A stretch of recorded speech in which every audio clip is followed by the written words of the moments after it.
देह बदलतो पण आत्मा कधीही नष्ट होत नाही। ती व्यवस्था अंधाधुंद नाहीये, ती कर्म नियमांवर चालणारी अशी ही व्यवस्था आहे। जन्म कुंडली ही पूर्वजन्मी संचित शुभाशुभ कर्माचं या जन्मात उलगडणारं फळ दाखवत असते। मागील जन्मात साचलेलं शुभ आणि अशुभ कर्माचं जे फळ आहे, जसं अंधारात दीप वस्तू स्पष्ट दाखवतो, तसं हे ज्योतिषशास्त्र ते फळ काय भोगायचं या जन्मात ते प्रकट करत असतं। सर्वसामान्य माणसाला पडणारा प्रश्न असा आहे की सगळं शास्त्र वगैरे सगळं ठीक आहे, पण प्रत्यक्षात अशी काही उदाहरणं घडलीत का समाजामध्ये? नमस्कार मंडळी, आज आपण अशा एका विषयावर विचार करणार आहोत ज्याने हजारो वर्ष मानवजातीला अस्वस्थ केलंय, विचार करायला भाग पडलंय आणि अंतर्मुख देखील केलंय। तो विषय म्हणजे पुनर्जन्म। माणूस मरतो आणि मग काय सर्व काही संपतं का? की मृत्यू हा शेवट नसून एका पुढच्या प्रवासाची सुरुवात असते? हा प्रश्न नवीन नाही, हा फक्त धर्मशास्त्राचा प्रश्न नाही, हा फक्त प्रश्न श्रद्धेचा देखील नाही आहे, हा प्रश्न तत्वज्ञानाचा आहे, मानसशास्त्राचा आहे, अनुभवाचा आहे आणि मानवी अस्तित्वाच्या गूढतेचा देखील आहे। भारतीय परंपरेत पुनर्जन्म ही कल्पना केवळ समजुतीवर आधारित नाही आहे, तर आत्मा, कर्म, वासना आणि मोक्ष या अत्यंत गहन तत्वज्ञानाशी जोडलेली ही संकल्पना आहे। उपनिषद, भगवद्गीता, स्मृतिग्रंथ, ज्योतिषशास्त्र या सर्वांनी वेगवेगळ्या प्रकारे या विषयाला स्पर्श केला आहे। आणि दुसरीकडे आधुनिक काळात देखील काही लहान मुलांनी मागील जन्माच्या स्मृती सांगितल्याच्या घटना देखील नोंदवल्या गेलेल्या आहेत। अगदी पाश्चात्य देशांमध्ये यावर संशोधन देखील झालंय, आधुनिक मानसशास्त्रांनी त्यावर आपलं स्पष्टीकरण दिलंय। म्हणून आज आपण हा विषय एका टोकाला श्रद्धा आणि दुसऱ्या टोकाला नकार अशा पद्धतीने न पाहता शास्त्र, तर्क आणि विवेक यांच्या संतुलित दृष्टीने समजून घेणार आहोत। त्यामुळे पुनर्जन्म या विषयावरचा हा आमचा व्हिडिओ शेवटपर्यंत जरूर बघा।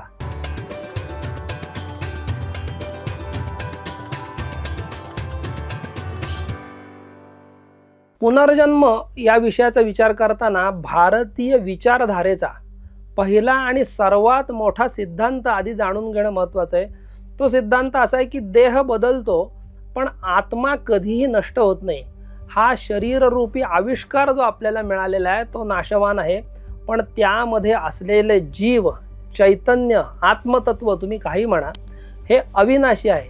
म्हणून मृत्यू म्हणजे अस्तित्वाचा पूर्ण अंत नाहीये, तर तो फक्त एका देहाचा अंत असतो। आणि जर आत्मा नश्वर नसेल तर मग पुढचा प्रश्न असा उभा राहतो की मग पुढे जातो तो कोण, किंवा तो पुन्हा जन्म घेतो का? भारतीय शास्त्राचं उत्तर याच्यावर अगदी ठामपणे आहे, होय। कर्मानुसार जीव हा देहांतर करत असतो। याविषयी कठोपनिषदामध्ये अतिशय महत्त्वाचं, अतिशय सुंदर वचन आलंय। योनिमन्ये प्रपद्यन्ते शरीरत्वाय देहिनः स्थाणुमन्येनुसंयन्ति यथा कर्म यथा श्रुतम, असं सांगितलंय।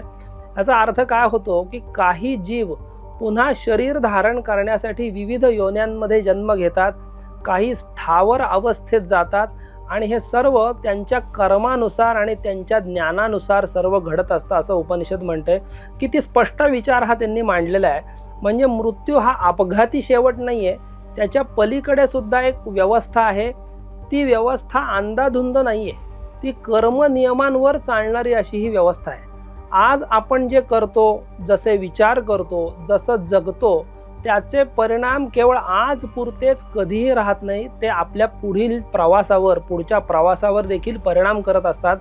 छांदोग्य उपनिषदामध्ये देखील असं स्पष्ट सांगितलंय की या जीवनात सदाचारांनी, धर्मानी, शुद्ध आचरणाने जगतात ते श्रेष्ठ जन्म प्राप्त करतात, आणि जे लोक दूषित आचरण करतात ते अधःपतनाकडे जातात, असं छांदोग्य उपनिषद सांगतंय।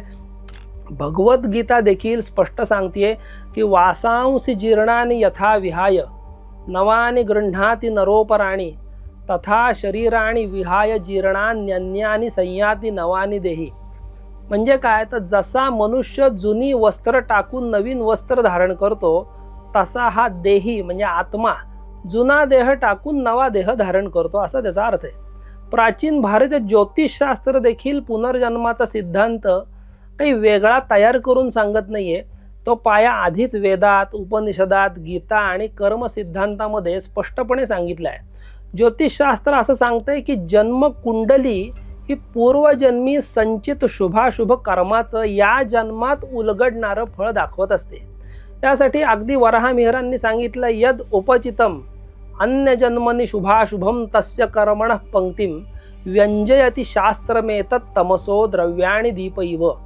आचार्य सांगतात की मागील जन्मात साचलेलं शुभ आणि अशुभ कर्माचं जे फळ आहे, जसं अंधारात दीप वस्तू स्पष्ट दाखवतो, तसं हे ज्योतिषशास्त्र ते फळ काय भोगायचं या जन्मात ते प्रकट करत असतं.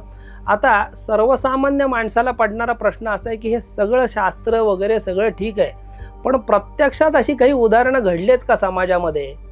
इतिहासात आणि आधुनिक काळात अशी काही प्रकरणं नोंदवली गेली आहेत ज्यामध्ये लहान मुलांनी मागील जन्मातील घटना, व्यक्ती, ठिकाणं, मृत्यूची पद्धत, मागच्या जन्मातल्या, अगदी मागच्या जन्मातली नाती, अगदी काही वेळा नावं देखील सांगितल्याचं म्हणलं गेलंय. भारतामध्ये शांती देवी हे प्रकरण महात्मा गांधींच्या काळामध्ये खूप प्रसिद्ध झालं होतं. त्या काळात त्या मुलीने लहानपणी मागील जन्मातील तपशील सांगितल्याचा दावा केला होता. या प्रकरणाची चौकशी देखील त्यावेळेला झाली होती. मागचा जन्म तिने मथुरेतला सांगितला, तिचं नाव सांगितलं, तिच्या मागच्या जन्मीच्या पतीचं नाव सांगितलं. मथुरेतली लोकल भाषा ती लहानपणीच बोलत होती. अनेकांना वाटतं पुनर्जन्म हा फक्त भारतीय धार्मिक विषय आहे, पण तसं नाही आहे. पाश्चात्य देशांमध्ये देखील, विशेषतः युनिव्हर्सिटी ऑफ व्हर्जिनिया मधील संशोधक इयान स्टीव्हन्सन आणि त्यानंतर जिम टकर यांनी अशा हजारो प्रकरणांची नोंद केली आहे त्यांच्या पुस्तकांमध्ये, ज्यात लहान मुलं मागील जन्माच्या स्मृती सांगत असल्याचा दावा करत होती. थोडक्यात पुनर्जन्म हा खरा आहे. या जीवनातील प्रत्येक कृतीला एक परिणाम आहे. त्यामुळे सदाचाराने जगा, कर्म शुद्ध ठेवा, अंतःकरण निर्मळ ठेवा आणि आत्मशोधाचा मार्ग सोडू नका, असं आपलं शास्त्र सांगतंय. कारण शेवटी प्रश्न हा फक्त मी पुढच्या जन्मी कुठं जाईन एवढाच नाहीये, तर प्रश्न हा पण आहे की मी आत्ता कसं जगत आहे. पुनर्जन्म याविषयी भारतीय शास्त्र असेल, आपल्या स्मृती असतील, भगवद्गीता, उपनिषद, आधुनिक विज्ञान काय म्हणतंय, सर्व थोडक्यात अगदी आपण उदाहरणासकट जाणून घेतलंय. यावरनं एकच गोष्ट लक्षात येते की कर्म अतिशय मनापासनं स्वच्छ अंतःकरणाने दुसऱ्याला न फसवता करणं हे आपल्या हातात आहे. कर्माचा जो परिणाम आहे तो आपोआप नियती आपल्याला देत असते. तर अशा प्रकारे पुनर्जन्माच्या घटना, त्यांची स्मृती, कोणाला झालेली तुमच्याही माहितीत काही जर अशा घटना असतील तर आम्हाला अगदी कमेंट बॉक्समध्ये जरूर कळवा. त्या विषयावर देखील संशोधन करून स्वतंत्र असा व्हिडिओ आम्हाला देखील करायला त्या निमित्ताने मदत होईल. त्यामुळे अशा काही केसेस असतील आम्हाला जरूर कळवा. नमस्कार.